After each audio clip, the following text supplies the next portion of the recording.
Salve amigos e amigas, diretamente dos estúdios Pod 7 em São Paulo, estamos começando mais um Papo de Escada, então portanto pode segurar aí no corrimão. Eu estou com ele, Wesley Oiguchi.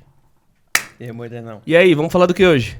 eSports, hein, com o Fernando Ramush. EA Sports, não, só o eSports. Faz aí como que é? EA Sports. Cara, ficou bom, hein? Bom? Ficou Pode soltar na vinheta. É. Com quem estamos? Fernando Ramush, Fernando, bem-vindo. Bom, sócio da 3C. 3C, Um dos 3C Gaming.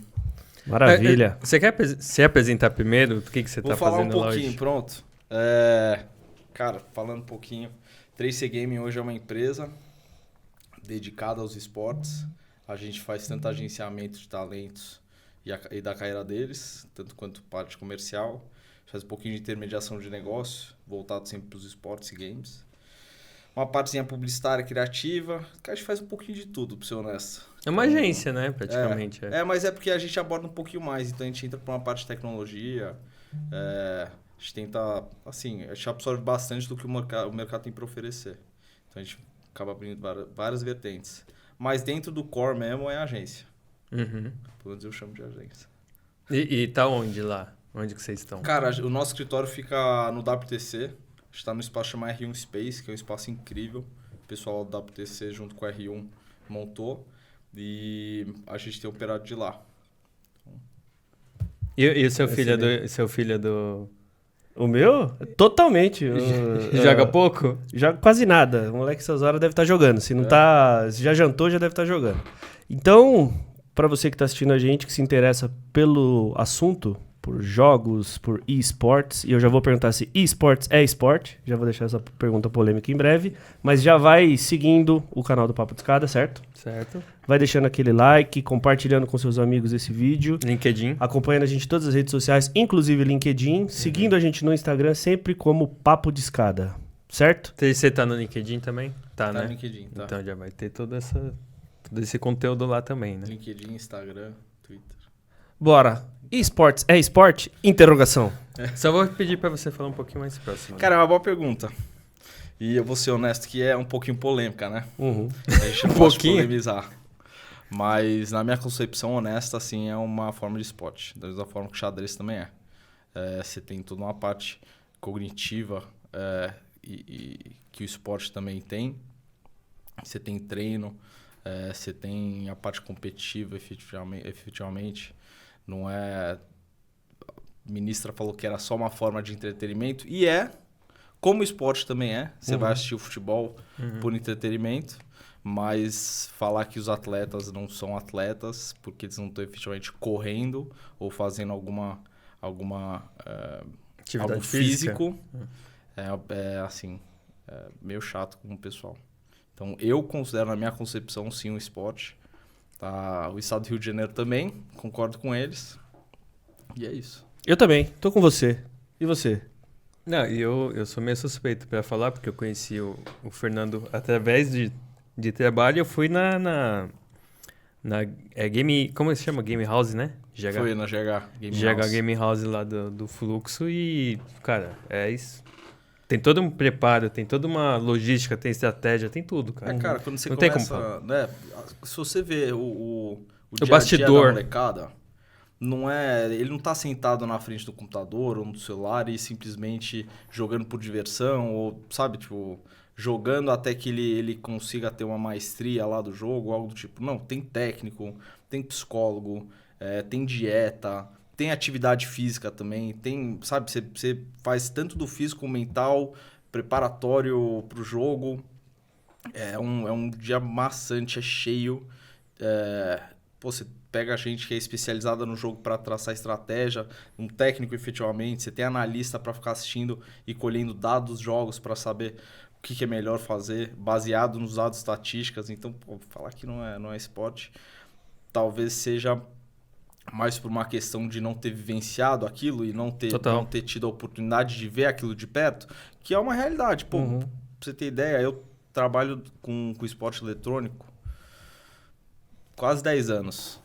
E nesse meio tempo, eu hoje em dia, pra mim, eu sou viciado já no meu assunto. Mas com muitas pessoas eu ainda tenho que explicar e tenho que fazer analogia do esporte tradicional. Porque é um pouco difícil entrar pra dentro da cabeça da pessoa. Então quando eu falar, mas as pessoas tratam o esporte eletrônico como se fosse uma modalidade exclusivamente. E tudo é igual aquilo. E não é. A analogia é, da mesma forma que tem o futebol, tem o basquete, tem o vôlei, o badminton, qualquer modalidade esportiva, no esporte eletrônico também tem, porque cada jogo é uma modalidade diferente. Então você tem os principais, que são Free Fire, disparadamente, você tem o League of Legends, LoL, você tem o CS, Valorant e assim por diante. E cada jogo ele segue uma forma diferente, tanto de treinar, quanto número de jogadores, estratégias e enfim, todo o contexto. Eu acho que quem pensa mais pro lado da polêmica talvez é que ainda não dimensionou o tamanho, né, do mundo dos games, né? A indústria dos games ela já é marca do cinema hoje, no mundo? Cara, se você falar sobre o contexto inteiro de games, então tanta parte de desenvolvimento, mídia, o que é gasto com cosmético dentro dos jogos, assim, o dinheiro, por se dizer, inteiro dentro do mercado, muito maior. Cinema, música, assim, Tudo que é entretenimento, Games o passa. esporte já passa, os games, né? Cara, é incrível. E incrível também a evolução, né? A gente aqui é mais próximo dos 40, não sei que faixa você tá. E a gente lembra do começo, né, dos games, do telejogo. Toda essa evolução histórica desse universo eu acho muito bacana, cara. Eu comecei jogando Alex Kidd, Master System, acho que foi o primeiro videogame que eu tive. Tive nem o Atari. Eu comprei pra minha filha agora um que você coloca na TV, você já viu? 4.000 jogos, 4.000 jogos e um um pendrive. emuladorzinho. É um pendrive só, tem 4.000 jogos. Você vê? Antes era um console gigante que você tinha que colocar o cartucho. A galera mais jovem que tá assistindo a gente não faz ideia o que é um cartucho. Quer assoprar um cartucho antes de você colocar. Soprei, fazia com a língua também, né? Dar uma olhadinha, pô, pra caralho. O que é um memory card, cara? Quem tinha era... o fulano tem um memory card. Ele consegue salvar. Mas Fernando, eu vou te pedir também pra você definir uma outra coisa. Porque esportes, a gente tá falando de jogos eletrônicos. Então, porque a gente fala também no mercado como games e também esportes. E esportes é quando o lado profissional, é isso? A definição, né? Sim, mas...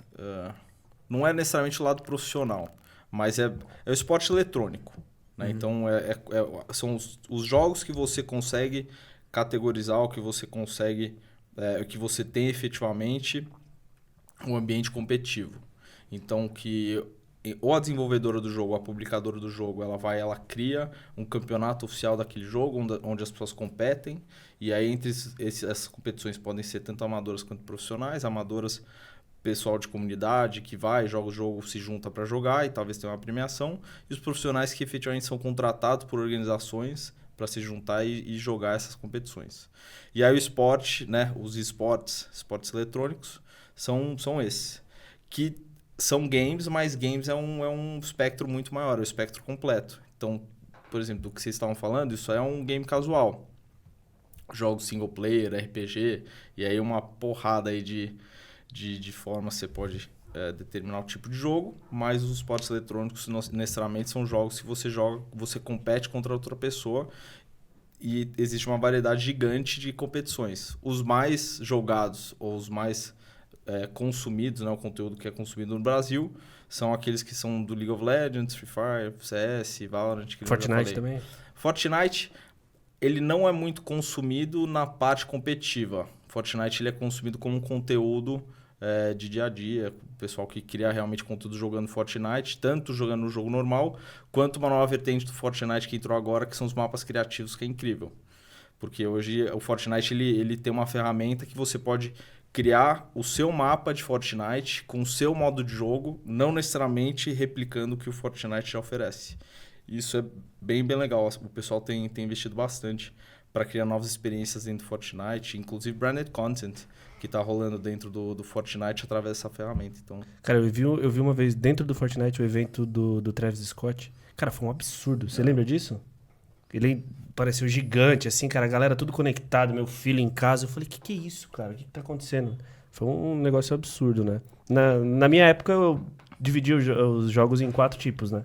Que era de futebol, corrida, luta e pegar coisinha. Jogo de... Pegar coisinha. Eu gosto dos jogos de pegar coisinha. Aventura, bola, aí você bate com a cabeça, aí sai um cogumelo, tá? Tudo viagem hoje, né? Mas, putz, cara, que evolução, né? Cara, muito. Quando que surge o o eSports, propriamente? Porque acho que dependeu também da questão da rede, do crescimento da internet, né? Para as pessoas jogarem à distância, né? Eu vou te falar que eu não sei responder. Mas pra mim, surgiu... Então, pra mim, pessoalmente, eu comecei a acompanhar. Na época do CS, começou a ter competição em LAN. Né? Teve aquele boom de LAN house no Brasil, né? E aí, CS era o jogo mais jogado.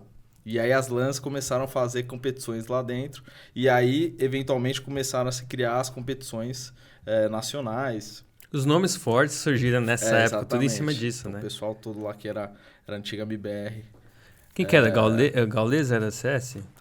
Ou Fallen, acho também, Não, né? Fallen com certeza. Não, toda essa molecada era Gaules, Fallen, Fênix, Fer, o pessoal todo. Eu vou ser bem honesto e falar que eu nem sei quem era o time do MBR, nem quem era todo mundo, então não vou nem me arriscar pra ficar mencionando o nome pra não errar. Mas esses caras sim foram precursores. E aí quando você for falar tipo de história dos esportes no Brasil, aí você tem tipo CNB, PEN. A CNB fundou a primeira game house do Brasil. Era um conceito que o pessoal não entendia. Você trazer a molecada do Brasil inteiro pra dentro de uma casa pra morar junto, pro pessoal pegar e treinar pra jogar. Naquela época, 10 anos atrás. Pô, como assim? Você vai pagar o moleque pra ele jogar videogame, vai morar numa casa, vai pagar pra ele alimentação, moradia, estadia, tudo, em troca do quê? Aí naquela época o pessoal jogava competição em troca de ganhar mousepad, ganhar mouse. Eram as marcas endêmicas que fomentavam esse cenário. Você não tinha... marcas não endêmicas entrando. Então, da mesma forma que hoje você tem banco que patrocina competição, cartão de crédito, você tem, sei lá, um monte de coisa. Naquela época não, naquela época era a marca endêmica, era Intel, era a Razer que pegava e estava dando periférico e coisas desse tipo. Então, o pessoal, assim... O pessoal batalhou muito para criar um cenário que era bem inexistente. Mas acho que é bem isso mesmo. Essa cena começou mesmo com o CS, né? Que se mantém até hoje, né? CS é CS era do tempo da faculdade, né, gente? Eu lembro. Os caras faziam 2000. Corujão. Cara, Tinha CS, Lan House. A Lan House acabou e o CS não. Cara, o CS até hoje. Até hoje. É um dos facilmente mais assistidos. E tudo, eu vou falar, assim, sendo bem honesto, o Gaules, se vocês não souberem quem é, dá uma pesquisada, porque esse cara é realmente quem manteve a comunidade brasileira torcendo, acompanhando, jogando. A pandemia também...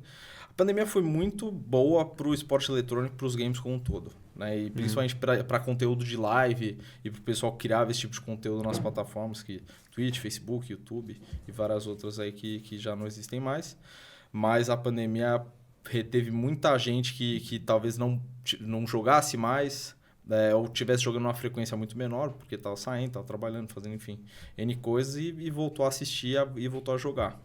E o efeito disso ainda perdura. Então, e aí dentro do CS, o Gaules foi o cara que pegou todo esse pessoal que voltou a jogar um CSzinho, jogou na faculdade, pessoal até mais velho, e falou, pô, esses caras ainda jogam? Vamos assistir aí.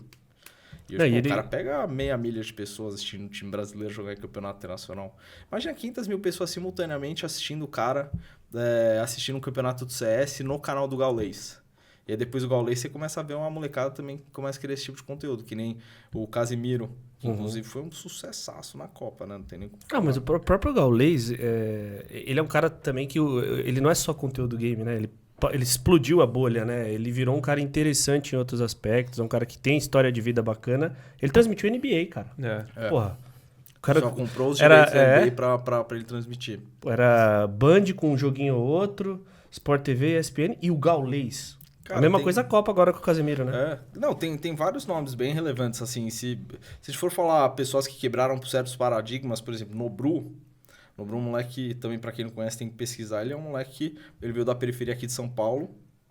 Ele não era inserido dentro desse ecossistema de games e esportes, porque ele não jogava CS, ele não tinha computador, não tinha nada. E ele foi um cara que quando a cultura do Free Fire começou a surgir dentro das comunidades, ele entrou pra dentro disso também, começou a jogar o Free Firezinho dele no celular, começou a acompanhar o pessoal que estava criando esse conteúdo online, o Serol, por exemplo. Naquela época já fazia live, o Nubro assistiu o Serol, que são 2 meninos que a gente trabalha. 2 meninos não, né? Falar menino, até parece que eu tô de meninos, cara, mas não. E no meio disso tudo, cara, ele começou a jogar, entrou pra dentro de um time competitivo, na época era o Corinthians, foi campeão mundial Corinthians, criou o conteúdo dele, então ele fazia live no YouTube, ele chegou a pegar 200 mil pessoas todo dia simultaneamente nas lives dele do YouTube. Ele quebrou a bolha do que é um criador de conteúdo online. Então, pô, hoje ele é um cara que você fala, Nobru, todo mundo já ouviu falar, você vê ele em páginas de fofoca. É gênio, né, cara? É um pequeno gênio. E você fala, pô, ele foi o cara que acho que começou a fazer com que fosse muito mais aceito você curtir jogar. Antigamente tinha um preconceitozinho maior. O pessoal fala assim, pô, mas você joga? Então você é nerd? Já era a primeira pergunta, né? Sim. Ou você fala assim, pô, mas o cara joga, mas deixa eu ver a foto dele. Já tava esperando pra ver, tipo, aquela imagem do nerd jogando lá, assim, meme completo. O Nobru é o oposto disso. Desenrolado, comunicativo, uma pessoa envolvente, você troca ideia com ele. E isso com certeza ajudou ele muito a quebrar essa bolha e sair do que era um gamer padrão. Ou pelo menos quebrar esse padrão do que é o gamer. Que eu acho que é a maneira melhor de falar. E aí também, Gaules quebrou muito esse paradigma. Casimiro não era um criador de conteúdo de games, mas vamos dizer que talvez ele tivesse um DNAzinho lá dentro, mas começou a criar esse conteúdo dentro de live, fazia react, um monte de coisa, estourou. Então a comunidade que já acompanhava as lives, já acompanhava esse tipo de conteúdo de games, também começou a acompanhar ele. Não é à toa, porque o cara é um gênio também. Baiano, uma série de pessoas. Lá atrás, você já tinha nomes como Kami, BRTT, também, que foram pessoas que investiram muito dentro desse conteúdo online. Fallen também, pô, Fallen nem se fala. Fallen é quem eu Fallen é, porque ele era o cara que naquela época já entendia que era necessário criar conteúdo, além de ser um jogador que tinha que se doar pro competitivo. Então você imagina um cara com toda a pressão, viajando. Naquela época era muito mais difícil ganhar dinheiro dentro do competitivo e os caras doavam a vida inteira pra fazer aquilo. O cara ainda prezava por criar conteúdo pra comunidade, conversar, sabe? Tipo, criar uma marca, E criar produtos, né? Produto pra comunidade dele e tudo. Cara, né? hoje ele tem, além de ter linha de periférico, e a família dele que ajuda ele com boa parte disso daí, ele tem linha de periférico, ele tem linha de roupa. E aí a Fallen, linha de roupa, também faz distribuição de roupa e uniforme de uma série de outros times de esporte eletrônico, influenciadores, enfim, mais um monte de coisa. Então, pô, assim, se posicionaram muito bem, se prepararam muito. Pessoal que tem visão, né? Tem, total. É um mercado cheio de gente com visão diferenciada, né? Eu vi um efeito meio avalanche, porque não foi só essa galera que furou a bolha de dentro pra fora, mas teve a galera de fora pra dentro. Acho que você citou o Casemiro. Dá pra gente pensar no Ronaldo, fenômeno. Não, você quer um case bom? Anitta. Anitta? Eu ia falar do Alok. O Alok também... A Alok e a equipe dele foram gênios. Eles entraram pra dentro do game via Free Fire. E na época eles licenciaram o Alok pra dentro do jogo. Então o Alok virou um boneco dentro do Free Fire. Esse boneco, né, era vendido dentro do jogo e a arrecadação da venda do boneco era revertido para a instituição de caridade que ele trabalhava com. E foi um case bizarro. Assim, eu não vou falar valores porque eu não quero errar, mas foi uma parada assim, muito fora da curva do que os caras conseguiram levantar de receita através da venda do boneco do Alok.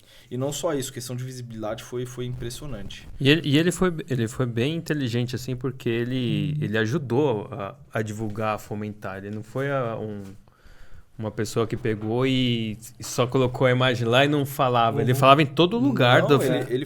Ele foi extremamente importante. Ele não... É exatamente o que você está falando. Ele não só deu a imagem dele, mas ele também contribuiu muito para que aquilo se consolidasse. Então, ele criou música para o jogo. Foi. Ele criou IPs voltadas pro Free Fire e pros esportes. Então, ele tem o campeonato dele, que era o Game Changers. Ele interagia com o pessoal, então os influenciadores do Free Fire eram convidados para ir nas apresentações dele. Ele foi um cara que ele abraçou muito a comunidade. Assim, ele foi bem autêntico no que ele fez dentro do Free Fire. Ele deu uma casa para um cara, né? Cara, não sei. Tem essa história depois. A gente pode até colocar o link na descrição. Um cara bem humilde, assim, jogador de Free Fire. E ele conheceu a história do cara e numa live ele pegou e anunciou pro cara: vou dar a casa pra você. O cara bem humilde, jogava num lugar bem simples. Pô, o moleque foi uma delícia. Esse vídeo bombou aí. Só que tem uma coisa também, né? Se você olhar quantos downloads que tem o Free Fire, quanto que é? Tava acho que coisa de, sei lá, vamos supor, acho que uma vez que eu vi tava Fortnite vamos supor, 200 milhões, sei lá, um negócio assim, ele tava 1 bilhão, o Free Fire. Cara, eu vou dar um chute educado aqui. O Free Fire no auge passava de 30 milhões de usuários ativos diariamente no Brasil. Nossa, haja No servidor. Brasil. No Haja Brasil. servidor, hein, pra aguentar isso. No Brasil. Foi uma febre. E aí o que eu tava falando da Anitta, pra vocês terem ideia, talvez vocês não lembrem, mas a Anitta na época do Free Fire, ela pegou e ela fechou um contrato com o Facebook de live, onde ela fazia live jogando, interagindo com o pessoal e jogava Free Fire. E aí chamou, eu sei disso porque o Nobru participou de uma live com ela, que era uma das lives iniciais lá no Facebook que ela fez. E aí não só a Anitta, né? Acho que a Anitta é um case muito grande porque ela é muito relevante. Sim. Né? E todo mundo sabe quem é, né? Exato. Você fala Anitta, pô, Anitta. Não tem Então como a Anitta saber. já fez live de Free Fire no Facebook, por exemplo. E isso mostra o quanto a bolha foi, naquela época, principalmente, era um hype que você deixou de ignorar. Isso, pô, para o mercado de games, esportes principalmente, não só, a gente fala muito esportes, mas não é só esportes, porque você tem muito criador de conteúdo de games, efetivamente, e é muito mais para a parte de conteúdo mesmo, muito mais para a parte de conteúdo mesmo que eu acabo olhando muito, porque querendo ou não, eu como agência eu preciso vender, né, para as marcas, eu preciso vender, eu preciso fazer o pessoal ganhar dinheiro. E aí a gente olha muito não só pro cara que tá jogando competitivamente, que muitas vezes é quem menos consegue explorar esse mercado financeiramente, muito mais pro criador de conteúdo, a pessoa que tá né, dentro de todo esse marketing de influência. Então o cara tá no Instagram, o cara tá nas redes sociais, o cara tá criando conteúdo dentro de live e fazendo tudo isso. E aí, com esse boom, né, que a gente tava falando, pô, a Loki, a Anitta, todo mundo, as marcas não endêmicas começaram a olhar. Então aí, pô, a gente trabalhou o caso Bahia. A gente levou o patrocínio da Garena, né, do Free Fire, patrocinou a CBF. Né? Pô, você pensa, um jogo popular no Brasil comprou uma cota de patrocínio da CBF. É absurdo, né? Tipo, É pequeno o negócio. E, obviamente, um contrapartida. Foi uma questão de negócio que a gente fez lá com o pessoal. Mas você vê como ele interrompeu muito essa barreira e, principalmente, ele quebrou muito o paradigma do que as pessoas pensavam do que um game deveria ou poderia atingir, sabe? Então, pô, isso, pô, pra gente, querendo ou não, foi incrível. A gente trabalhou com o Next, Itaú entrou com uma paulada também, fez um super conteúdo legal. Tem várias marcas bem notáveis aí que entraram para dentro do mercado e ajudaram muito, porque querendo ou não, é um mercado carente de incentivo. Sempre foi. Então, quando você começa a ver essas marcas que começam a entrar para apoiar mesmo, pô, tem como agradecer, sabe? Tipo, é o que faz o negócio acontecer no final das contas. Quem inicialmente é criador de conteúdo, porque o cara tá tirando tempo dele, ele tá se arriscando pra fazer aquilo, é o fã que acompanha e os caras são, assim, aficionados. Tipo, você vê o carinho que o pessoal acompanha. Acho que é isso que faz com que o valor do criador de conteúdo seja tão alto. E pô, as marcas que vão lá e colocam dinheiro é o que faz o cara continuar criando conteúdo e fazendo esse mercado continuar sendo aquecido e girando do jeito que tá girando. Então, é isso que eu ia falar, porque assim, lá a GH que vocês fazem, a 3C faz a gestão, vamos dizer, gestão do fluxo? O Fluxo é um time, para quem não conhece, um dos times que hoje participa de várias competições de várias modalidades diferentes. sim. E lá na Gaming House realmente churrasqueira, piscina, preparação, cozinha enorme, assim, com o pessoal fazendo lá, preparando a dieta, o lanche deles, a comida. Tal. Então, assim, é uma coisa que é bem expansiva. Mas, igual você falou, a última vez que eu fui lá, tinha muita gente já também, assim, no tempo que não estava se preparando, estava criando conteúdo. Sim. Igual você falou aí, porque realmente você tá andando aqui, tem geralmente tudo muito jovem, o pessoal parando ali, fazendo vídeo ali, selfie, para vender o conteúdo. Você consegue falar, só para o pessoal entender, quem tá ouvindo, o tamanho do mercado que ficou? Quem que é que patrocinava, os patrocinadores do Fluxo, por exemplo? Naquela época a gente tinha a Razer Gold, que era um vamos dizer, um meio de pagamento. Banco Next. Na verdade, Razer Gold é tipo um gift card. E aí tinha Banco Next. Puta que eu sou terrível de memória. Mas eu vou lembrar mas então. Os principais, assim, Banco Next era o principal lá dentro do Fluxo. Tinha a Razer também, que era bem forte. Começou com a gente no D0. Razer foi lá e falou assim, não, a gente tá aqui pra apoiar. Pum, colocaram. Aí, Casas Bahia. Que o Nobru, ele virou tipo embaixador. o embaixador da Casas Bahia nisso aí. Ele fez até Teve vídeo rolando dele junto com o Baianinho, o mascote, Sim. né? Só pra você ter ideia do tamanho que foi. A Casas Você Bahia vê. queria se inserir nesse mercado e chamou quem? Logo o Nubru. É. Teve quem mais? TNT também tava com a gente desde do D0, ajudou, assim... era uma marca bem engajada, bem... Não tem nada, né? Tudo. Muito. Não tem nada. O próprio Nubru depois, ele mesmo, ele teve Ele TikTok, teve Lacoste, teve as marcas que foram Nossa. patrocinando Não, ele. se eu pegar aqui no celular pra ver, assim, é meio bizarro O tamanho das marcas, né? O tamanho das marcas e a representatividade das marcas, tipo, dentro do Brasil, que chamaram ele pra ser embaixador. E aí, pô, quem é embaixador de uma marca dessa? Uma Americanas da vida, por exemplo, Casas Bahia. Pô, você ser embaixador da Casas Bahia... Tem que ser muito relevante, Tem né? que ser muito. O Nobru chegou a ser embaixador do TikTok. O TikTok fez a vertente de gaming deles, o Nobru era embaixador do TikTok Game.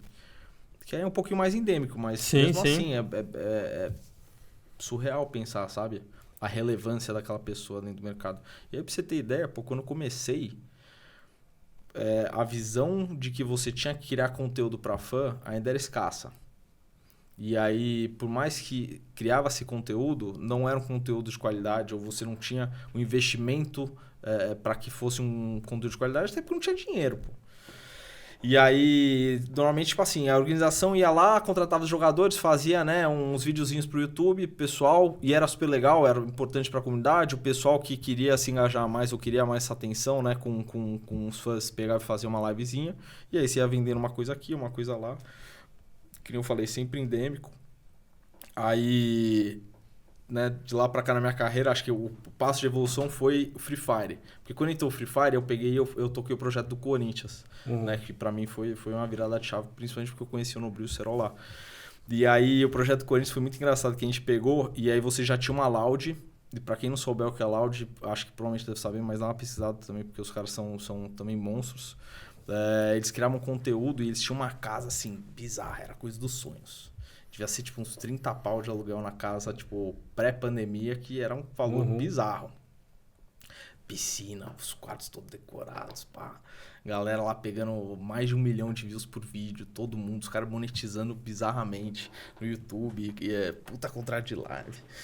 E aí a gente começou a olhar e falar assim, porra, os caras mexeram no que é o modelo de negócio de uma organização de esportes, que era 100% focado em, pô, vamos competitivamente ter um resultado legal, e a gente cria um conteúdo que é acessório ao que a gente quer, que é realmente ganhar. A Loud pegou e falou assim, não, o nosso principal vai ser criação de conteúdo, e o nosso acessório vai ser o competitivo. Aliás, eu não vou falar, né... Eu não sou dono da verdade aqui, mas a minha análise é essa. Que aí o competitivo era um acessório para aquela criação de conteúdo também para se manter sempre engajado com o fã. E os caras, que não falei, pegando 1 milhão de views por vídeo, likear, assim, efeito Loud bizarro. E aí a gente foi reproduzir isso daí via Corinthians. Só que o nosso orçamento era muito menor. Tipo assim, era muito menor. Então, cara, eu vou falar até uma parada engraçada.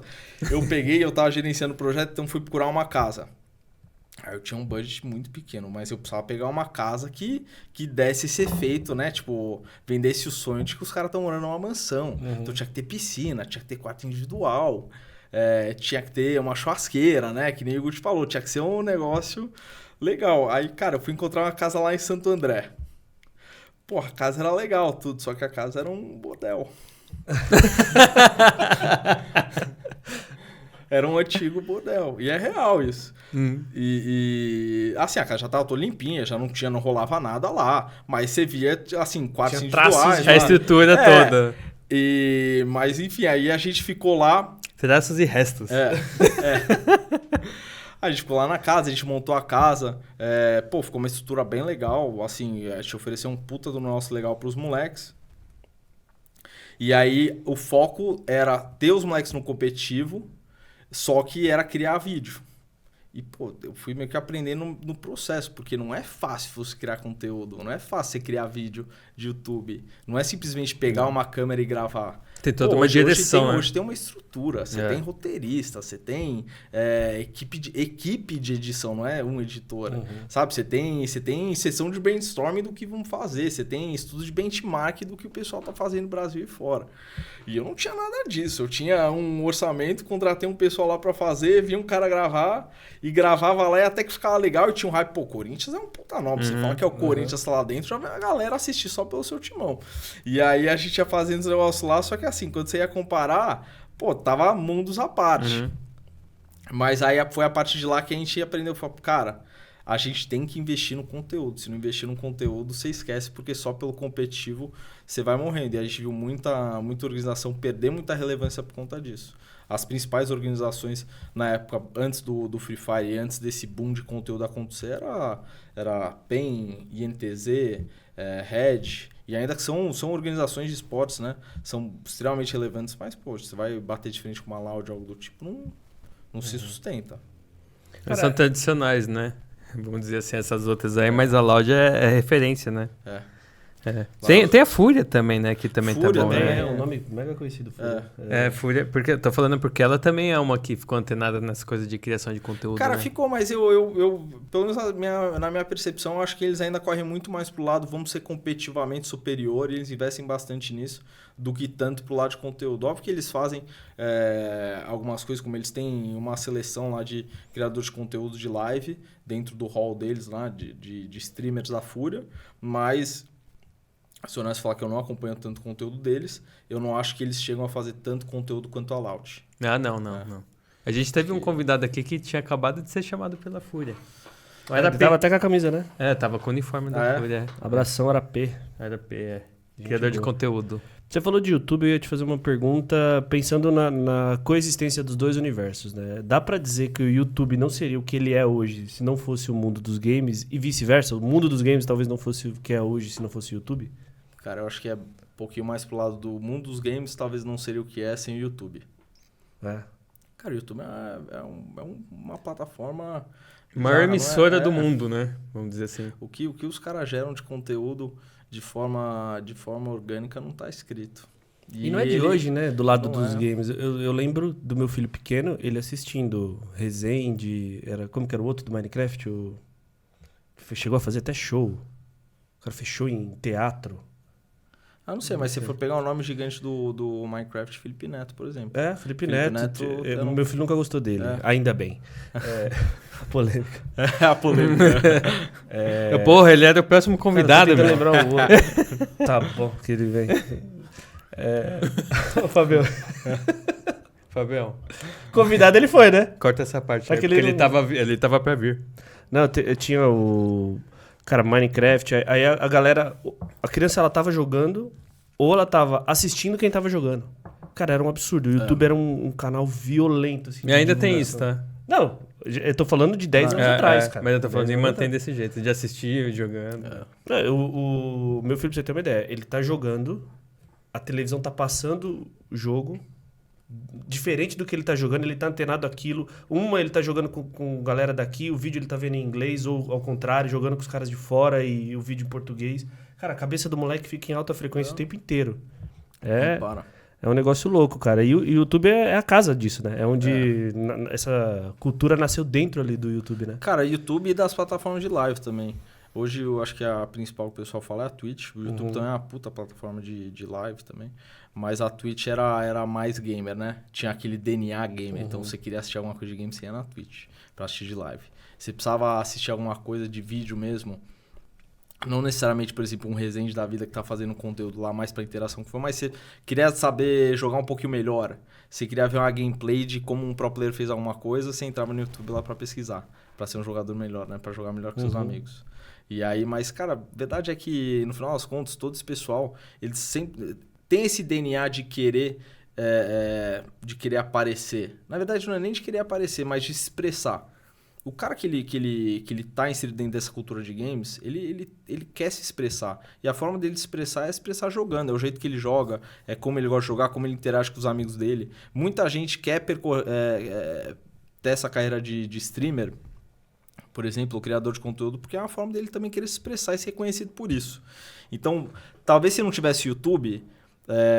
vamos dizer, ele teria algum tipo teria alguma outra plataforma onde ele poderia fazer isso. Uhum. Então eu acho que seria natural que houvesse algum outro YouTube, mas é que o YouTube ele foi assim... The Perfect Storm, né? Ele apareceu na época que tinha essa lacuna no mercado, ele trouxe uma parada revolucionária para dentro da internet. Aí você começou a centralizar onde você tinha vídeo para assistir. E é assim desde então. Você quer assistir vídeo long form, quer pesquisar em algum lugar? YouTube. E agora o TikTok, né? Você quer assistir vídeo short form, quer só entrar lá para ver o nosso rápido? Pum, TikTok, Kawaii. Sim, Reels, né? Só que eu ia te perguntar, te puxar outra coisa. A gente falando do esportes, dessas competições que tem de cada modalidade, cada jogo, só para também o pessoal entender a dimensão que tá. O valor de premiações, vamos dizer internacional, nacional, talvez internacional. Dota, ele é o que mais paga? Cara, é o que mais paga. O Dota, se eu não me engano, ele pagou, não ano passado, mas no outro, acho que ele pagou mais de 35 milhões de dólares em premiação. Caraca. Porque eles fazem uma parada bizarramente legal. Eles vendem cosmético dentro do jogo, tá? E os cosméticos dentro do Dota, eles não são cosméticos que te ajudam a ganhar, eles são puramente cosméticos. É a mesma coisa que você tá usando... Quando você fala cosmético dentro do jogo, é skin? Isso, é skin, né? Então, você tem o seu herói lá, ou você tem uma seleção de heróis, tem 100 heróis, você né, seleciona o herói que você quer jogar dentro da partida, e ele já tem a skin, a arte dele básica lá. Aí, se você quiser, você vai e você compra uma skin alternativa que tem um brilhinho a mais, tem um negócio a mais, mas só né, pra ele ficar mais bonito. É só puxando pra quem não entende muito bem, skin é o design um visual diferente, né? Eu perguntei do cosmético que meu pai vai assistir e vai falar assim, tá vendendo Avon dentro do jogo, né? Então é melhor a gente deixar bem explicado. Aí você vai falar, não, é skin. Ele vai falar, nova skin? A nova skin? Eu falo cosmético porque eu acho que falar skin é muito específico. Pra quem nunca ouviu falar skin, o cara não sei nem o que você tá falando. Não, mas agora ficou... Mas aí o Dota ele vai vendendo isso. Ele vai vendendo. E aí o que ele faz? Ele pega 25% da receita das vendas disso e ele monta um compêndio dentro do jogo, um Battle Pass. Tem uma série de outras palavras aí que o pessoal usa, mas é um compilado... desses ativos digitais e mais algumas missões por um valor X, pega 25% da receita disso e compõe o pool de premiação. Caramba! E aí o pool de premiação foi 35 mais milhões de dólares, ou seja, quantos caras tiveram de receita só vendendo esse... Só nisso, né? Só nisso. Fora as outras fontes. Isso, e só pro Dota. E o Dota não é um jogo que hoje é tão relevante ou tem um número de jogadores tão expressivo tanto quanto, por exemplo, Free Fire. Free Fire no Brasil, eu garanto que deve ser pelo menos 10 vezes maior do que Dota mundialmente. Caramba. E também depois tem um comércio das coisas que são compradas, né? A pessoa consegue vender e tem itens raros, né? Tem. Eles têm um mercado dentro do jogo mesmo. Então, vamos dizer, eu comprei uma caneca dentro do jogo. E hoje essa caneca tá valendo R$2. Amanhã... eles podem fazer alguma alteração no jogo que faça com que a caneca, ou o herói que tem essa caneca, seja muito mais relevante. Então ela foi de R$2, agora o pessoal tá querendo comprar muito mais, oferta e demanda, agora tá valendo 20. Uhum. Ele tem a questão de ser itens não fungíveis, assim, como se fosse tipo... NFT? Dentro Cara, do jogo? tem. E Só que a diferença, quando você fala da NFT, e aí trazendo mais pro lado de cripto, é porque a NFT, ela não tem um controle, você não tem você como publicadora, desenvolvedora, você não tem mais o controle ou a propriedade sobre aquilo. Quando você compra um NFT, você está comprando a propriedade sobre um ativo digital. Uhum. E ele vem lastreado de um código, certo? Que é a forma que você identifica aquilo é original e é o código, é o item que você adquiriu. Dentro do jogo tem isso também.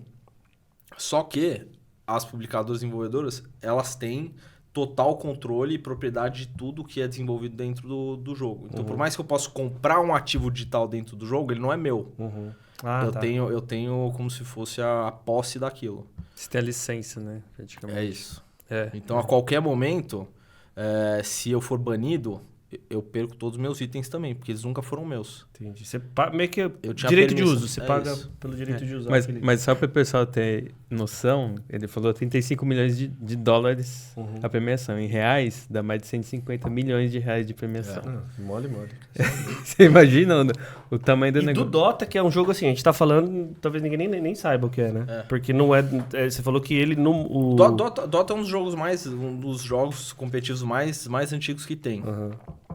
Tá lá com o CS. Dota surgiu, na verdade, até antes que o League of Legends, pra você ter ideia. É que ele antigamente ele era jogado dentro de um outro jogo que era Warcraft. Então, na verdade, Dota é um jogo que foi criado pela comunidade dentro de outro jogo. Ele é meio que uma que era- spin-off do... Ele foi criado dentro do Warcraft, que era da Blizzard. E aí a Valve comprou os direitos do pessoal que criou o Dota e fez o Dota 2. E aí, ao mesmo tempo, a Riot foi lá e criou o League of Legends, que é o mesmo modelo de jogo, então que é um MOBA. Uhum. Mas, obviamente, é um jogo completamente diferente do Dota, né? Uhum. Em termos de jogabilidade e tudo. Só as regras básicas é como se fosse um futebol e futsal, vai. Caraca. Que universo Não, mas é imenso, bizarro. brother. Eu vou te falar um negócio. Se você for falar só de valor de premiação, já dá uma assustada. Mas, pô, eu viajei boa parte da minha vida acompanhando o time, né? Então, uma parte da minha carreira, o início da minha carreira principalmente, eu era como se fosse babá de jogador. Então, o que é babá de jogador? É literalmente o cara que vai lá, acorda o jogador, faz a agendinha deles, tá na hora de a gente fazer isso, tá na hora de fazer aquilo, entendeu? É o líderzinho lá dos jogadores, mas no final das contas você tá lá pra cuidar de todo mundo. E aí, na época, eu tava trabalhando com um time de Dota, que é o jogo que eu jogo. Você joga Dota? Puta, eu sou o vício, assim, eu tô sem jogar Dota, mas só porque se eu voltar a jogar eu dou uma viciada, é difícil de largar. E aí, no Brasil, aliás, na América Latina não tinha nenhum time que era tão relevante mundialmente.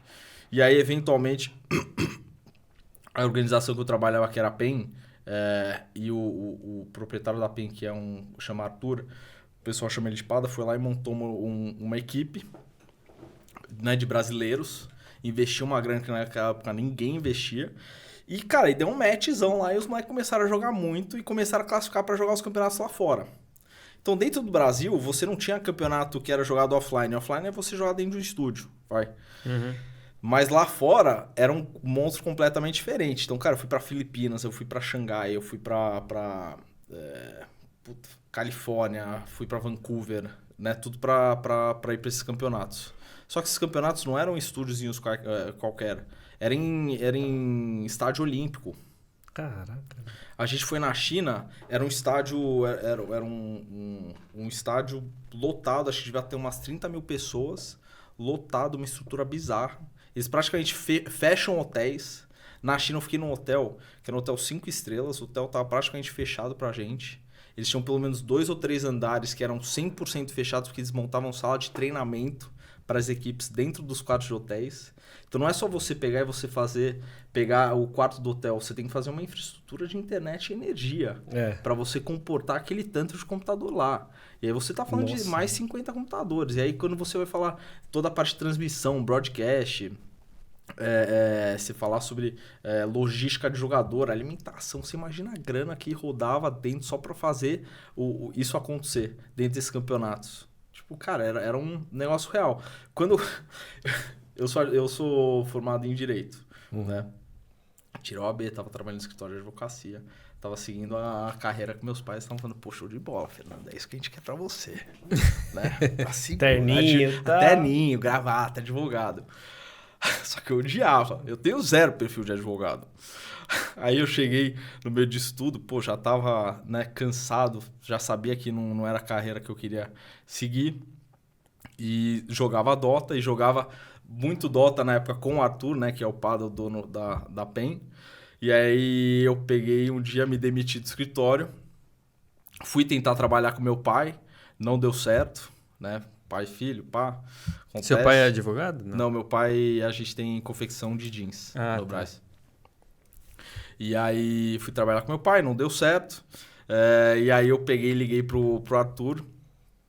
Falei, Pada, me dá uma oportunidade aí, por favor. Aí ele falou, pô, dou óbvio. Então, eu agradeço ele pra caralho, porque ele que Abriu essa me porta. abriu a porta, me ensinou, tipo, ele foi importante pra caralho. Não estaria aqui sem ele, sem dúvida nenhuma. Foi lá, me deu a oportunidade, fui trabalhar pra ele. Ele, né, me colocou pra trabalhar com a equipe que eu queria trabalhar, que era a equipe de Dota. Fui aprendendo o Paranauê todo lá. Mas no meio de estudo, moro em casa com meus pais. Né, me demiti. Olhei pros meus pais, né, tava na mesa de jantar, falei assim, então, me demiti do escritório. Aí já, o pessoal já foi pra trás na cadeira, né? Puta, como assim? Se demitiu do escritório. Pra onde você vai agora? Você tá com outra proposta? Falei, não. Eu não quero mais seguir essa carreira. Aí já começou a dar uma palpitação nos velhos. Como assim? Acorde aqui, pega água. Do que você tá falando? Eu falei, então. Aí eu dei a terceira. Eu vou trabalhar na organização de esportes de um amigo meu. Como assim esportes? Que esportes? Ah, é competição de jogo de videogame. Não, você tá de sacanagem. Não, para. Como assim? Você tá indo o quê? Você vai jogar videogame na casa do seu amigo? Eu falei, não, pô. Eu tô indo lá, é uma organização, efetivamente. Vou trabalhar, ter o salário. O pessoal ganha dinheiro, joga competitivamente, viaja, tudo. Só que eles estavam botando zero fé. Então, assim, eu passei uns 2 meses sendo massacrado em casa, porque eu tinha virado um puta de um vagal que foi fazer o quê? Esportes, games. Pô, fala que você quer jogar videogame logo e não vem falar que você tá trabalhando nem nada, né? Tá bom. Mas você entende, né? Que Pra caralho, não, é entendo. questão geracional. Pô, meu Não, pai achava mas- que o videogame estragava a TV. Não, muito. E não é nem só isso. Naquela época, ainda você tinha muito menos acesso à informação do quão relevantes os games eram quanto você tem hoje. Então, naquela época lá, se hoje a gente fala Paul Games, Nobru, Serol, Gaules, BRTT, naquela época você nunca nem tinha ouvido falar desses nomes. Quem já tinha escutado ou falado sobre é porque estava dentro do pequeno ou da pequena fração de pessoas que acompanhava esse mundo. Ou o pai que via o filho acompanhando lá e falava assim, o que é isso que você tá vendo? E já deve ter escutado o nome. Tirando isso, não tinha a menor ideia do que era. Mas enfim, aí fui massacrado 2 meses lá, né? Tava trabalhando com esse time, eventualmente a gente foi lá e a gente classificou para um campeonato na Filipinas. E aí, cara, foi uma puta felicidade. Foi o primeiro campeonato internacional que a gente tinha classificado. Foi uma loucura. Caralho, como assim?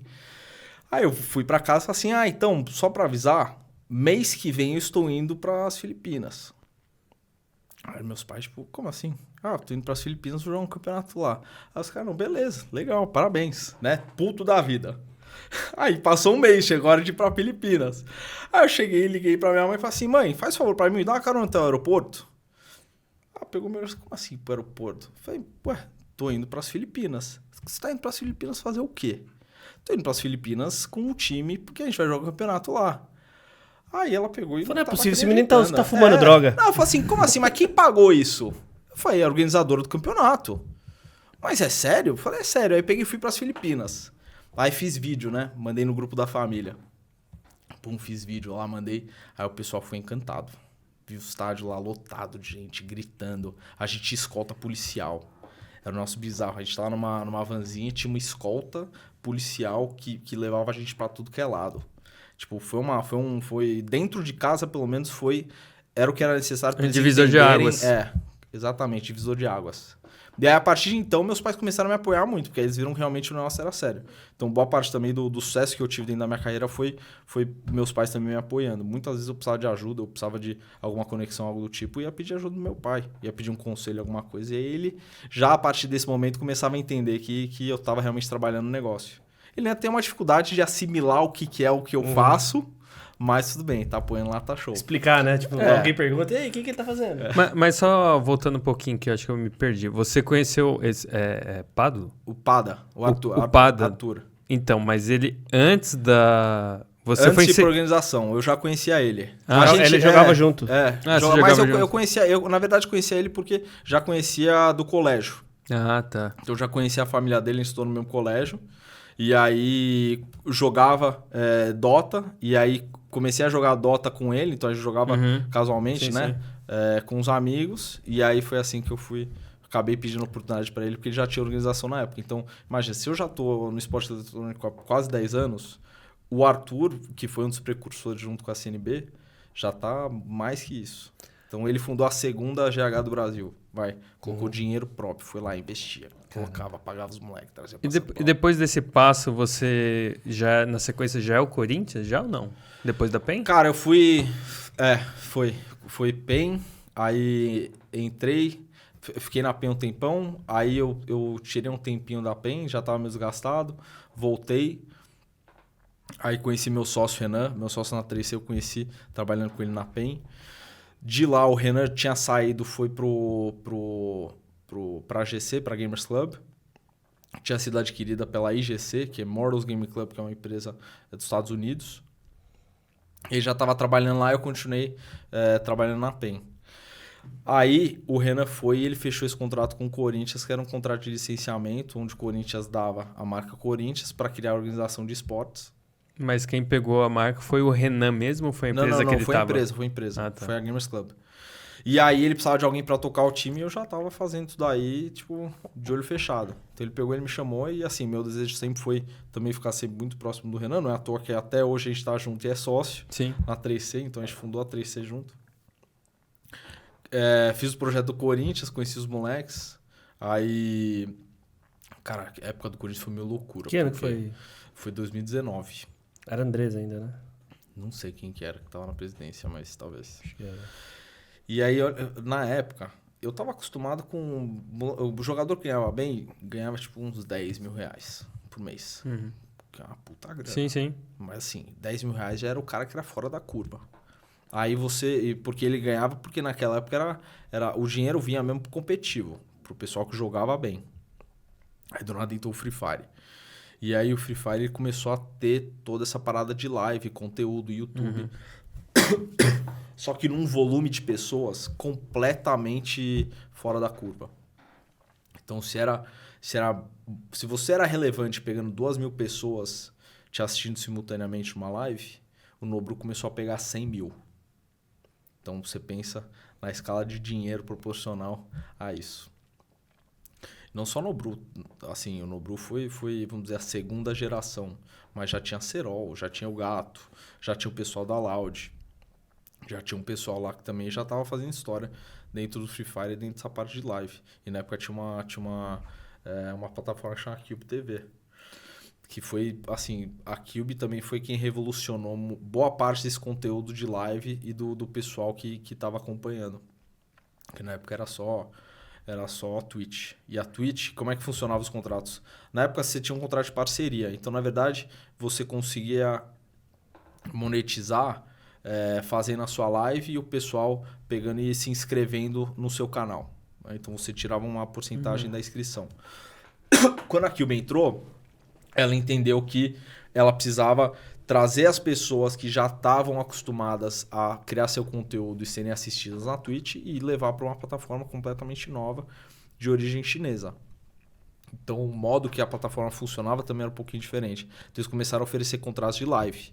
Já tinha contrato de live, mas para aquela época era para a organização inteira, não era para ou talvez pessoas específicas muito relevantes, mas não para uma massa de pessoas, né? Então, o Cube começou a oferecer tanto pro criador gigantesco, tanto quanto para a pessoa média. Tinha contrato de $2.000 lá, que já era para uma pessoa que estava pegando, sei lá, 200 pessoas simultaneamente. Pô, isso é muito relevante. Uhum. E é uma grana muito, muito relevante para um cara que não tá tendo um resultado tão grande, né? Não é uma pessoa que tem uma expressão gigantesca no mercado. E o Free Fire, no meio de estudo, é quem estava tendo a maior quantidade de pessoas, tinha a maior parte do market share do pessoal que assistia a live. Então começou a surgir uns contratos bizarros. $100.000 para mais. Caramba. Naquela época, pô, $100.000, querendo ou não, acho que o dólar nem estava em 5, mas mesmo assim, Sim. já era muita, muita grana. Porra, salário de jogador de Série A bom na época de futebol. E né? aí, pô, querendo ou não, mesma coisa do cara que vira jogador e começa a ganhar um super dinheiro. Às vezes ele não tá preparado para saber o que fazer com aquele dinheiro. Mas não é nem só sobre o dinheiro, é também negociar aquilo, né? O que ele tá fechando? O que ele tá se propondo a fazer? Por quanta grana? O que ele tá trazendo de resultado versus o que tá sendo oferecido para ele? E aí, a gente já tava no mercado há um tempo, eu tava ajudando os moleques. Isso trabalhando no Corinthians, né? Então fazia parte, obviamente, do meu trabalho pegar auxiliar eles em tudo que eles precisassem, dentro e fora do do trabalho deles lá como jogador. Só que naquela época o Nobru e o Serol começaram a crescer num outro nível. E eles começaram a precisar de pessoas realmente que auxiliassem eles num cotidiano, num volume muito maior. E aí foi nesse momento que eu e o Renan a gente pegou e foi convidado por eles a pegar e realmente auxiliar eles 100% do tempo. Então a gente foi lá, a gente falou com o dono da Gamers Club, que é o Fly. A gente explicamos uma situação pra ele, falou, cara, boa sorte. Vai lá, faz o de vocês e... Bora, né, velho? E vai ser Taca feliz, pau, E aí desde então a gente criou a 3C e a gente vem trabalhando com eles desde lá e, aí tem um fluxo junto com eles. Fala um pouquinho mais da 3C, assim. Hoje... É isso que eu ia pedir. Citei? Adivinhei? Não, sim. Cara, a 3C, dentro desse contexto todo, ela foi criada única e exclusivamente para cuidar da carreira do Nobru e do Serol. E talvez de umas pessoas a mais que estivessem lá no meio. Eu não menciono o pai do Nobru, que é o Jefão, porque o pai do Nobru, ele sempre foi um cara que esteve muito próximo do Nobru e sempre também esteve lá para auxiliar o filho dele. Então, apesar dele ter uma carreira própria, ele também cria conteúdo, ele também tem o canal dele, ele também joga. Tudo, ele sempre se doou muito mais em prol do filho e para o filho estar resguardado, tudo, do que necessariamente dar uma atenção super para a carreira dele. Por mais que, óbvio, o Nobru também ajudou ele muito, né? Com essa parte da carreira dele, mas sempre foi um cara que focou muito em estar lá e dar esse suporte para o filho. E aí a gente estava lá junto, até porque a gente que tinha... Eu e o Renan, e acho que principalmente o Renan, né? Falando bem direto, 100% o Renan tinha o know-how de como negociar esses contratos de live. Já fazia isso há muito tempo. Ele trabalhou em plataforma de live, ele trabalhou na Twitch. Então ele já entendia como é que funcionava esse ecossistema. Ele trabalhou internamente lá? Trabalhou. Não sabia não. Então ele já tinha esse know-how, ele entendia efetivamente como é que o negócio acontecia, o que precisava. Eu já tinha meu quê de advogado, né? Então, querendo ou não, eu já conseguia trazer uma visão muito mais segura para eles do que eles estavam assinando, do que eles estavam fazendo, além de estar sempre perto para fazer a parte operacional, que era montar a equipe, fazer time. Então, o fluxo fui eu que levantei, obviamente, com auxílio de mais algumas pessoas, mas eu que montei a estrutura inicial do fluxo das casas em Arujá, do conteúdo que estava sendo criado. E essa era o meu trabalho que eu estava desempenhando naquela época. Só que as coisas vão evoluindo, né?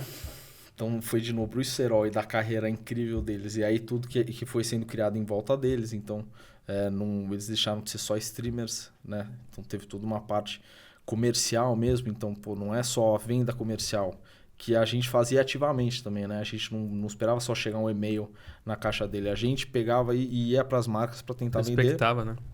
A gente criava IPs em volta deles. Criava negócios em volta deles. Então, você sabe, por exemplo, o negócio de criar o boneco do Nobru. Por exemplo, foi uma parada que a gente pegou e a gente viu o momento do Nobru e falou, cara, a gente pode tentar seguir o que, por exemplo, o Lucas Neto faz, que é um puta de um case de sucesso, e o Nobru tinha uma molecada que era um pouquinho mais nova que acompanhava ele, fazer, cara, vamos fazer o boneco do Nobru. E a gente foi atrás de conseguir fazer isso aí, óbvio. Parece um zilhão de coisas no meio do caminho e você vai, né, manejando da forma que dá. Mas, então, a gente começamos cuidando da carreira do Nobru de Serol, o Fluxo também, e o Fluxo é a organização deles, e a ideia do Fluxo é que o Fluxo seria uma organização de esportes que iria criar conteúdo e iria agenciar também jogadores e criadores de conteúdo, influenciadores que entrassem para dentro da organização. Então a gente estava no meio também de ajudar isso daí. No meio disso tudo vão surgindo uma série de oportunidades. Então a gente começou a entender que a gente tinha uma entrada muito grande e que a gente entendia muito o potencial e as oportunidades de mercado com as desenvolvedoras que estavam presentes no Brasil. Então foi o contrato da CBF, foi isso. A gente pegou e eu fui para uma reunião aleatória e conheci o Armênio Neto. O Armênio Neto é um cara que fez carreira publicitária, mas ele trabalhou no marketing do Santos. Ele era diretor de marketing do Santos, alguma coisa assim. Se eu tiver errado, desculpa, Neto. Mas enfim, conheci ele num rolê aleatoriaço, uma reunião lá. E ele estava trabalhando junto com o NJR para representar o Neymar. né? E os interesses do Neymar. Então conheci ele, falei um pouquinho sobre games, falei um pouquinho sobre o que a gente estava fazendo, e aí a gente se juntou lá com o Neto, a gente começou a explorar as oportunidades e surgiu a oportunidade do licenciamento da CBF. E aí a gente foi lá e a gente construiu isso. Então, isso a parte do No Brew do Serol, né? Então, obviamente, a gente pegou, o nosso foco principal era trabalhar com eles, mas a gente também teve uma pequena visão para ver, pô, existem também outras oportunidades no mercado que dá para a gente explorar. Então, a gente começou a entender que, como 3C... Vocês são maiores, né? Dá para expandir mais, né? A gente consegue abraçar outras vertentes do mercado de games que não estão sendo exploradas no momento. Porque o mais fácil era você pegar e você trabalhar no mercado de live, que era o que estava explodindo. Esses contratos milionários de live, e você pegava, você tinha um hall de pessoas, você oferecia para a plataforma, fechava o contrato, tirava essa porcentagemzinha lá, o pessoal fazia as horas de live mensal e estava show de bola. Só que a gente começou a querer fazer mais coisas. Então aí a gente começou a fazer parte de produção. Por quê? Porque o Nobru, relevante do jeito que ele decidiu fazer o campeonato dele de comunidade Free Fire.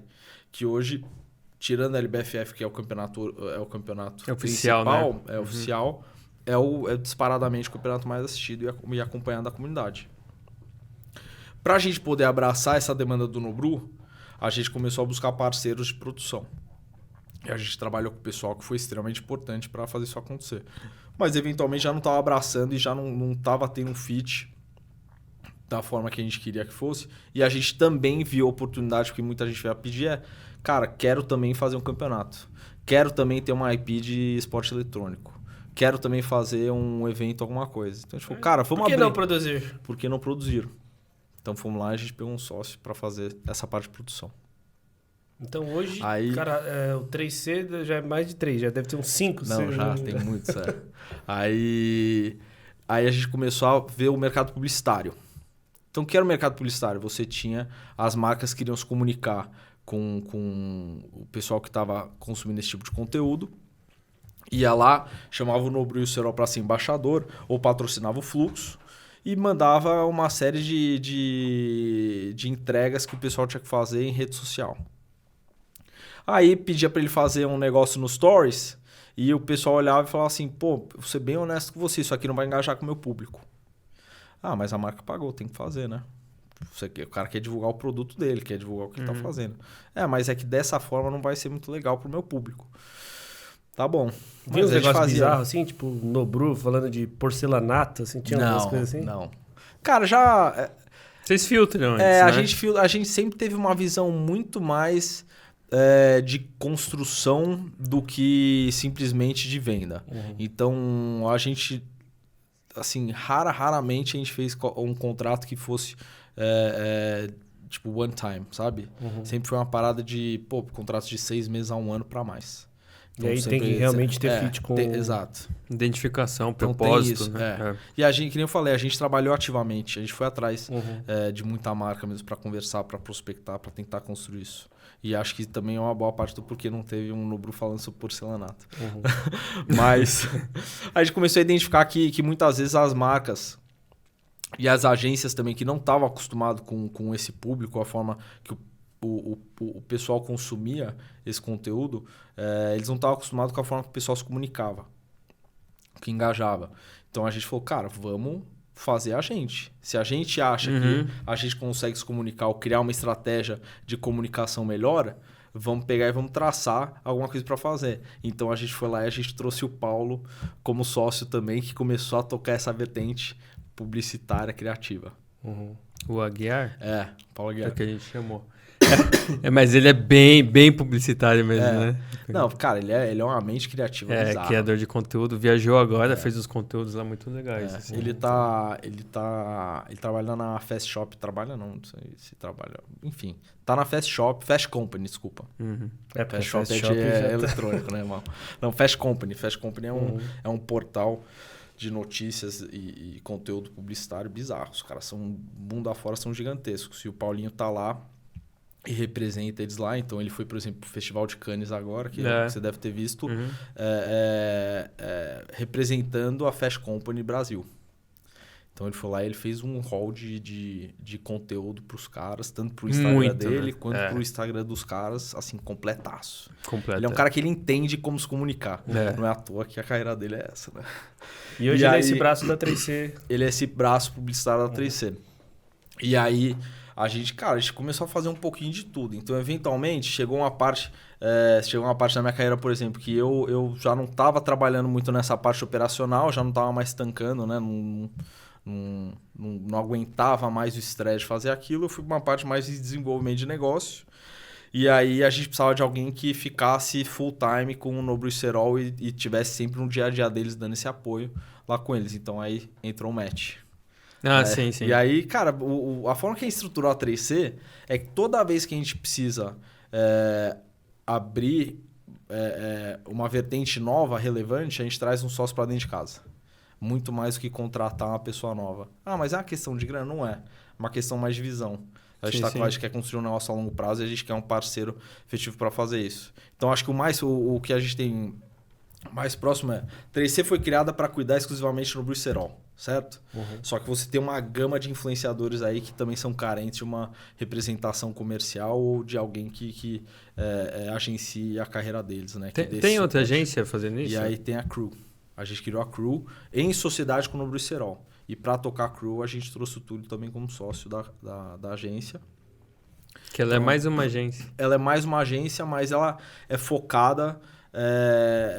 ela é mais focada não em abraçar o criador da forma que a gente abraçou no Brucerol, então criar uma estrutura em volta de poucas pessoas, então como se fosse uma boutiquezinha, era mais focada em fazer uma agência mesmo, num sentido mais robusto, a agência de talentos, né? Então acho que a gente está com pelo menos 130 talentos que hoje criam conteúdo de games, em diversas redes sociais, conteúdo de games e live. Caramba, é tipo um megazord dos games, né? Das empresas. Você acha que assim, a 3C ela tem crescido justamente por ser flexível?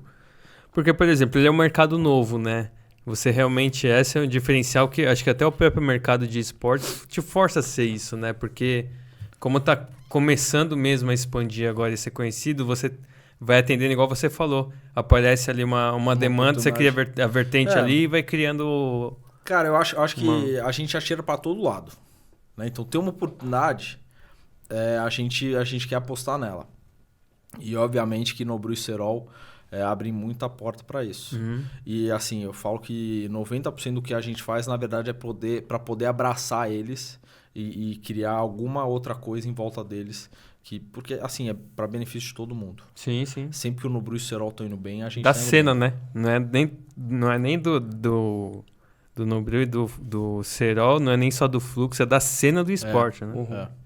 Então, a gente Hoje, vai abraçando entre competitivo e criador de conteúdo, você tá dividido em quanto, mais ou menos, da galera que do você... casting, você fala? Cara, da crew, necessariamente, eu vou falar que eu não sei a porcentagem certa, mas deve ser uns 90% é criador de conteúdo, efetivamente, uns 10% deve ser um jogador profissional que ainda desempenha, né, a carreira profissional e também cria um conteúdo à parte. A crew fica junto lá na Eles 3C? não ficam 100% do tempo lá, boa parte da equipe faz home office, até porque o Túlio, que hoje é quem cuida do dia a dia da crew, ele mora em Brasília. Então, eles acabam fazendo home office, mas, por exemplo, semana eles estão aqui. Então, pelo menos uma vez, 2 vezes por semana, o pessoal acaba vindo, por mês, o pessoal acaba vindo pro escritório e ficando lá com a gente. Eu ia te perguntar outra coisa, porque assim, por exemplo, Roger, não sei se você conhece, eu vou falar porque eu tenho um pouco mais de experiência nisso. Quando você fala de um evento grande, eu participei já de final de CBLOL, né? Vi o evento enorme. Aqueles que você fez o troféu? Que tem até máscara aqui e tudo. Mas assim, vocês trouxeram pro casting um BRTT, que foi acho que o principal jogador nacional Sim. do League of Legends, que também até eu puxei outro assunto também junto. Nessa cena do esportes que o pessoal ficava tanto com julgamentos, o BRTT foi um símbolo justamente dessa coisa de, vamos supor, o jogador nerd sedentário, ele se tornou uma pessoa com físico excelente de atleta. Cara, ele vai lutar boxe. Ele vai lutar boxe. Ou seja, eu lembro que ele foi realmente um símbolo disso, da transformação e da preocupação também de quem está envolvido na cena de atividade física, né? De alimentação. De mostrar o contrário, de mostrar, né? Que as pessoas pensavam. E hoje, acho que ele tá até se arriscando na música, né? Tá. E agora ele virou do time do Fluxo, né? Isso foi um trabalho feito também pela 3C, né? Foi. Lá, eu não vou falar... Aliás, eu vou complementar falando que tudo que a gente faz dentro do Fluxo, a gente nunca faz sozinho.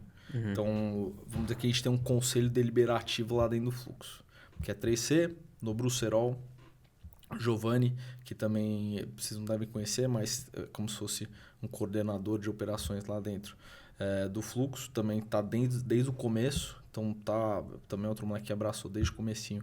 O Fluxo está lá com a gente desde então. Tudo que a gente faz lá dentro é essa turma mesmo, é esse colegiado que acaba tomando essa decisão. Então, no caso do BRTT, por exemplo, teve uma oportunidade dentro do League of Legends. A gente pegou e adquiriu a vaga.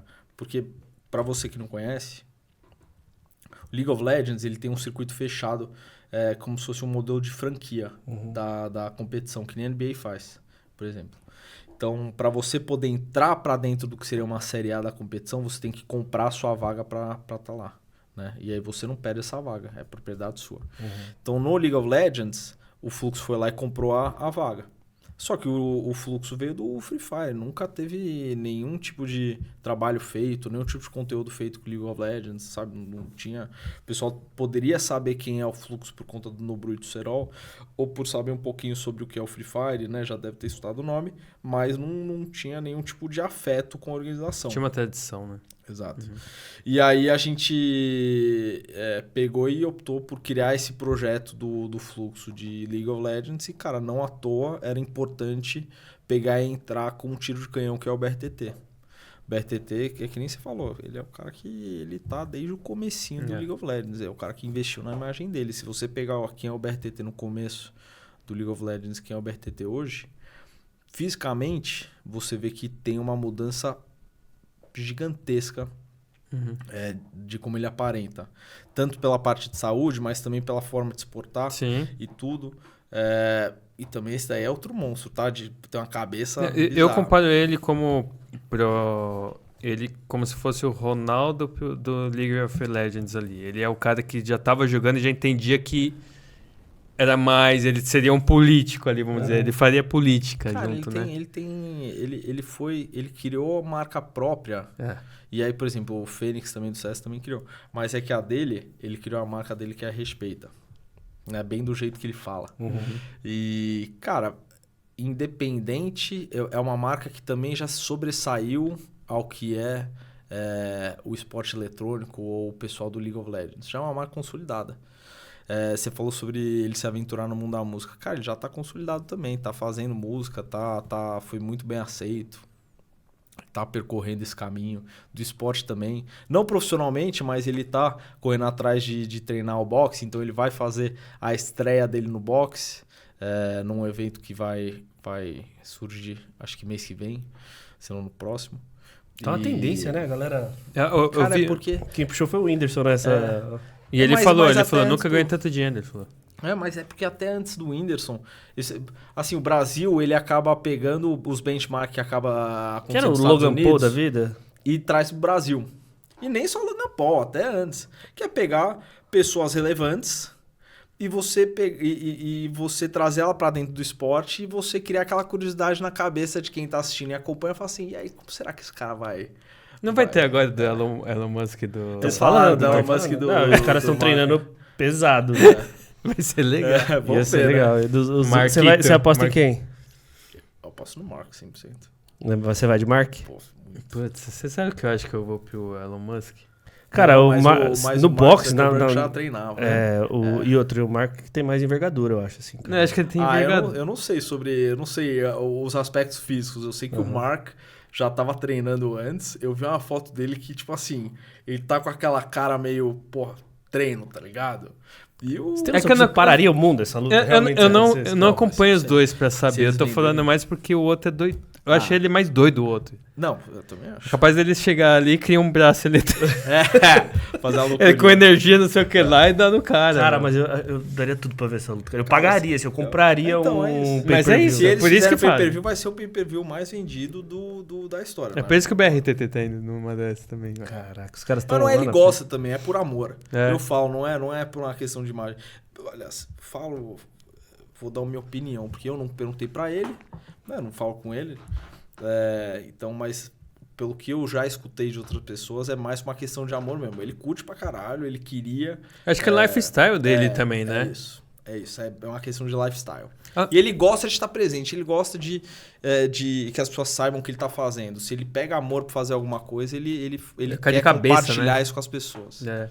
Agora, a 3C, ela tá também investindo muito nessa parte musical em paralelo, porque conversa muito, né, esse Cara, pessoal, eu né? vou ser, né? A gente não investe como 3C, porque a gente não tem know-how. A gente já... O Fluxo, por exemplo, o Fluxo tem parceria com a Main Street, que é uma label do Rio de Janeiro, que é do Pose. E tem o Orochi. Orochi. E mais uma galera lá bem relevante. E eles fazem um trabalho com o pessoal lá que eu falo que a gente não conseguiria fazer. Porque foge do nosso mundo. Que é Main A Street? gente, Faz. a Main Street faz. O Orochi, você sabe quem é? Uhum. Ele é o... Ele veio de batalha de rima, né? E agora ele é estourado na molecada aí com música, né? Que é uma coisa que acaba acontecendo, né? Mas é um modelo de negócio muito diferente do nosso. Então, a forma como o mundo da música desenrola, acho que a gente teria que trazer um outro sócio especializado sim. nisso. Ele pra caminha fazer. do lado, mas ainda não tá tão integrado. É porque o jeito que você distribui o conteúdo de música é muito diferente, né? Mas E você tem que ser muito autêntico naquilo que você faz com a música. No game, cara, se você joga bem e você se comunicar bem, você já consegue ser, vamos dizer, autêntico no que você faz. A música não é só sobre a forma que você canta ou o que você está cantando. É tudo. A forma que você conduz sua vida, é o seu lifestyle, as pessoas que estão em volta de você. Então, assim, eu honestamente não acho que a gente conseguiria, como 3C, explorar isso. Mas você enxerga muito a 3C fazendo collab com a Main Street bastante, assim? Cara, collab sim. Né? Porque faz muito sentido o público, né? Faz. Ele E conversa não só do rap, trap, funk, mas também de outros gêneros musicais. O pessoal veio às vezes não, o pessoal veio oferecer pra gente cuidar da carreira de um cantor sertanejo que estava surgindo. E eles estavam querendo distribuir a música dele para dentro dos gamers, né? E eles estavam com uma visão bem legal de mudar um pouco a forma que o artista criava e se comunicava com o público dele. Então eles queriam fazer uma parada muito mais do que, por exemplo, os criadores de conteúdo de Instagram, por exemplo, fazem, de pegar e fazer essa resenha, de encontrar as pessoas, de estar sempre presente nos stories conversando, de estar no TikTok fazendo vídeo, de estar no Agora X também lá expressando suas ideias. Que é uma parada que o pessoal às vezes não está muito acostumado. O pessoal vai lá, faz a música, ou você faz uma collab com alguém, que nem acontece muito no trap. Você faz uma collab com alguém para você lançar aquela pessoa. E aí dentro do sertanejo você também faz isso dentro do público sertanejo, mas eles estavam querendo buscar uma vertente mais de conteúdo.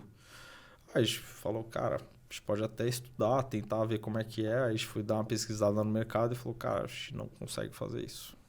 Porque é muito... específico também, né? Específico. É muito específico. E aí eu falo, cara, no Brucerol são moleques que são fora da curva. O Nobru, ele tá com 20 quanto? 22, 23? 22. Acho que 22. Mas ele parece, conversando com ele, parece que ele tem uns 40, pra cima de 40, porque ele fala com uma experiência das coisas, né? Vou falar um negócio, ele ganhou uns 20 anos de experiência só desde que ele desde que ele teve a carreira dele como criador. Não, ele fala com uma propriedade muito grande, né? Cara, quando a gente começou o projeto do Corinthians, eu vou lembrar disso até hoje. A gente pegou e não tinha saído em absolutamente lugar nenhum que o projeto do Corinthians estava acontecendo.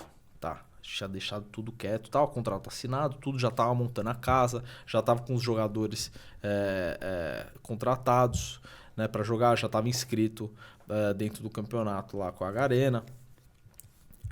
Já tava, assim, pessoal de dentro do negócio, todo mundo já sabia, mas o público não tinha a menor ideia. Aí Nobru um dia chega na sua live, 40 mil pessoas no comecinho, fala assim, e aí galera, pô, não aguento mais, mas preciso falar pra vocês. A gente tá sendo patrocinado pelo Corinthians. Patrocínio. Patrocinado. Nossa. E aí, nossa, primeiro que foi um puta B.O. pra gente, porque a gente tava preparando, né, todo um anúncio, pô, a gente ia lá no CT do Corinthians, lá fazer um anúncio com todo mundo, com o Alex, pessoal, jogadores. Então tinha que ter esse hype, né, de pô, o Corinthians entrou dentro do game. Mas não, o Nobru foi lá e spoilou pro pessoal falando que o Corinthians tava patrocinando ele e os moleques, que não era, tava efetivamente criando uma organização. Pô, eu trabalhei com o clube. Um clube patrocinar alguém. Não existe, E aí... Então, mas aí desde lá... Cara, se você falar hoje com o Nobru, ele é uma cabeça bizarra. Tipo assim... É empresário. Negócio, Ele é empresário. efetivamente. Cara, ele é do tipo de moleque que assim, você não assina um contrato com uma empresa que tá contratando ele sem que ele saiba exatamente tudo que está sendo escrito, tudo que está sendo assinado, tudo que está sendo concordado. Tem que estar em absolutamente todas as partes do processo. Isso quando ele também quer participar do processo criativo junto com a marca. E ele se propõe a fazer isso. Às vezes não dá certo, porque querendo ou não, ele é um moleque de 20 anos. Sim. Né? E ele tem muita responsabilidade. E às vezes ele quer abraçar o mundo. Mas apesar disso, você fala com ele hoje em dia, ele tem uma visão de negócio bizarra. Então ele... Rolou um media training assim com ele? Ou até com os outros, Cara, com a outra galera? Vocês têm isso, já essa preocupação? Na época do Corinthians, não. Hoje em dia, sim. A gente... Cara, o ecossistema hoje ele é muito mais enriquecido do que ele era há 5 anos atrás. Uma organização, por exemplo, ele tem um escritório de PR que cuida dele. Ele tem psicólogo, tem nutricionista, tem até motorista, pra você ter ideia. Tem tudo. Tudo que o moleque precisa para que ele possa focar em jogar ou criar o conteúdo dele. O ecossistema é assim. Tem olheiro? Cara, tem olheiro. Não oficialmente que nem no futebol. Uhum. Tipo, o Fluxo, por exemplo, o Fluxo não tem um cara que é contratado para ser olheiro do Fluxo. Mas você pega um Giovanni, por exemplo, que tá com a gente desde o começo, pô, o Giovanni é como se fosse um olheiro. Porque o que esse cara traz de talento e trouxe não... Ele é Fluxo ou TG? Não, ele é Fluxo, ele é 100% Fluxo. Porque a carreira também do pro player, do jogador de esportes, ele também é muito parecido com o de futebol, né? Porque assim, tem pra um que estoura, tem tantos que não dá certo, né? Sim. E ele depende também da longevidade daquilo que ele tá criando de conteúdo, né? Do game, né? Isso que eu ia falar também, porque assim, e o curioso é que o pro player se aposenta muito cedo também, né? Cara, eu vou te falar, da época do Corinthians, a gente foi campeão mundial com o Corinthians, né? E da equipe toda que foi campeã mundial, e era uma molecada que, pô, tava junto com o Nobru, tinha uma oportunidade equivalente ao Nobru pra também estourar, pra também se consolidar. Tinha eu falando pros moleques, cara, foquem na carreira de vocês, também cria conteúdo, seja regrado, faça as paradas. E o único que sobrou desde lá é o Nobru e o Level Up. Só. O resto... Não vingou. Assim, eles têm... É uma molecada que, pô, tem uma massa de seguidor no Instagram. Mas não é relevante. Ou não é relevante, é um jeito chato de falar, mas não conseguiu atingir o potencial de relevância que ele poderia ter se ele tivesse uma vida mais regrada ou se ele entendesse o momento e a oportunidade que ele tinha. Eu vou falar pros moleques direto. Falar, cara, vocês têm que entender uma parada, isso aqui é passageiro. Tipo, o projeto do Corinthians com esses moleques durou 1 ano e meio. E foi 1 ano e meio que eles explodiram. Moleque, com mais de 1 milhão de seguidores no Instagram.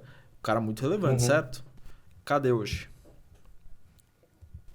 E a aposentadoria? Porque assim, 25 anos, 26, tem alguns jogos aí, o pro player já tá parando, né? Cara, é que depende da... já tá parando, mas muitas vezes não é por opção.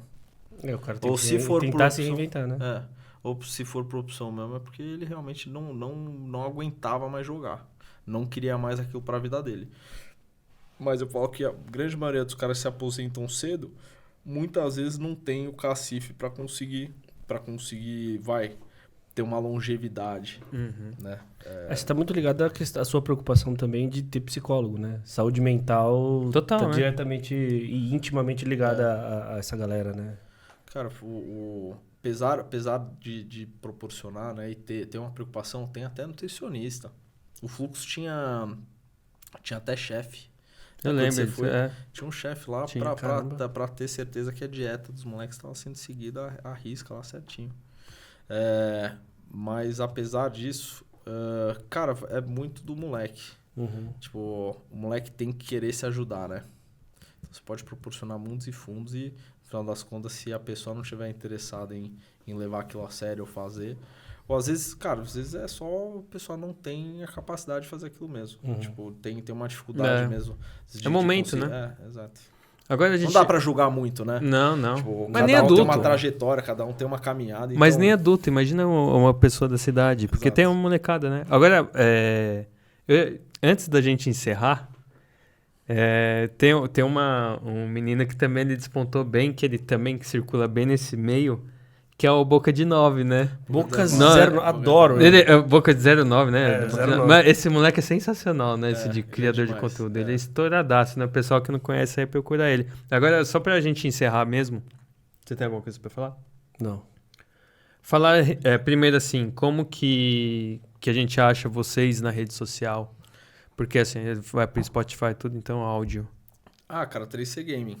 3 numeral mesmo, C, a letra C, Gaming. Antes de aparecer 3 corações, que é o café, que é do grupo, mais uma isso. vertente do grupo.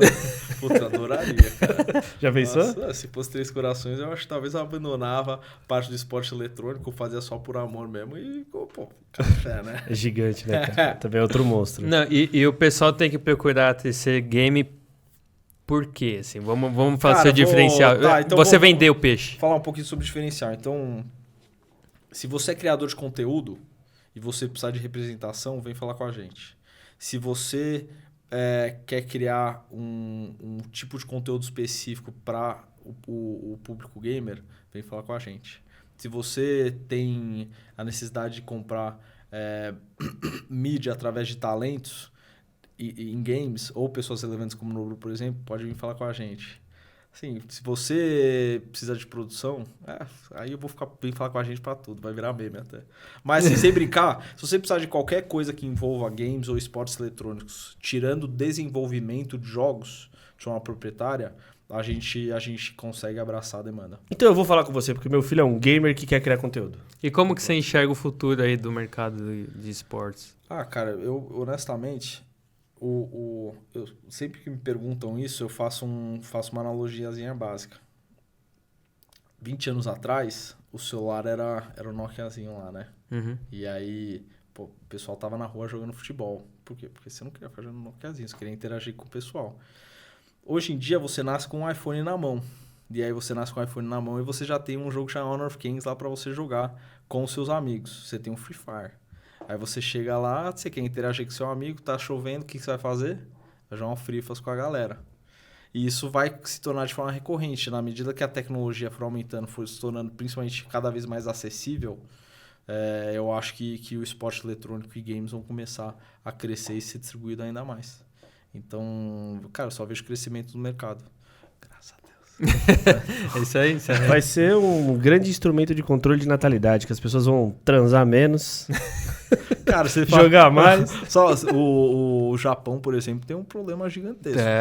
Então, não tô E falando, aí tem a tô parte brincando, cultural não. japonesa que o cara vai efetivamente ficar ou consumindo conteúdo em casa ou ficar jogando e os caras só querem saber disso na vida. Então, só vai ser a parte. Uma parte do Brasil, que eu não vou falar onde, pra não polemizar, já aconteceu isso. O cara comprava caminhonete, ficava alisando a caminhonete e esquecia a mulher. Hoje tem É verdade. Tem muito mais mulher do que homem. Depois Nessa em off parte eu do falo país. dessa parte do Quero país. E... onde todos os sertanejos nascem. E tem isso, cara. Papo sério. Papo sério. Teve um desequilíbrio ali, cara. A mulherada desesperada, mas enfim, isso é papo pra mesa de boteco. Pronto. Certo? Se você chegou até aqui e não se inscreveu no nosso canal, falta grave, hein? Vamos, como é que fala no mundo dos games? Vamos te banir. Vou te banir. Vai tomar um Vai ban. tomar reporte. Vai tomar um reporte agora se você ainda não se inscreveu nos canais do Papo de Escada, certo? Certo. Segue lá a TC Game também. Segue a 3C Gaming. Fica antenado aí. Fique de olho nos itens da descrição desse vídeo que vão colaborar muito aí pra você se inserir, se você ainda não está inserido no universo dos games. Correto? Um abraço pro Renan. Tá aqui, ô?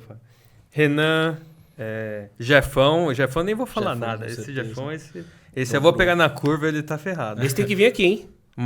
Tá mais do O que Mate convidado, hein, e o Jefão? Alex, né? O Alex, Alex. Que fez a Eu ligação. falei, o Alex toda. tem que vir. Eu vou chamar ele, mas eu sei lá dele. Vamos ver, vou chamar. Beleza? Vamos lá, joga em games, hein? Valeu, gente. Valeu. Até mais. Joga em games é foda, né? Curtiu? Caralho. É legal, né? Eu sou meu.